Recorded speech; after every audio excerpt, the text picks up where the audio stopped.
White privilege just simply means that you've never had to worry about your race being objectively used against you in employment, housing, loans, or anything else that you can insert here. It's never been a negative factor that you had to concern yourself with. It doesn't mean that all white people have money. It doesn't mean that all people have access to the best resources. What it means is your race has never excluded you from an opportunity. No one's ever saw you and said, hey, that's a white man. We don't really hire white men here. White privilege is a reality that many people experience without even realizing it. A set of unearned advantages and benefits given solely because of having white skin. Recognizing white privilege does not negate the hard work or struggles individuals face, but highlights the additional barriers that Black people and other minorities often encounter simply due to their race. It is important to understand that addressing white privilege is not about assigning guilt, but about acknowledging systemic inequalities and working together to dismantle them.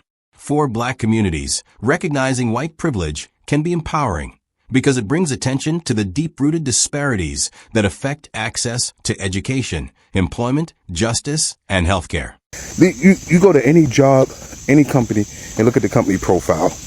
It's typically 60, 70, 80% white. Leadership is typically 60, 70, 80% white men. Now, the racist white men, not the good white men, will say, well, that's because they're exceptional and they're better. These are the same folks that always talk about merit-based. They want merit-based. But then you have someone who has zero to no experience who gets opportunities. Why? Because of their white privilege. You get access because you look like them. That's all it is.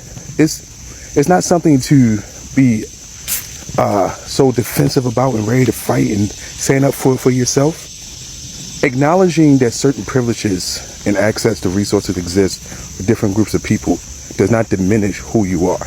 Now, if you ignore it and you're ready to stand up and fight.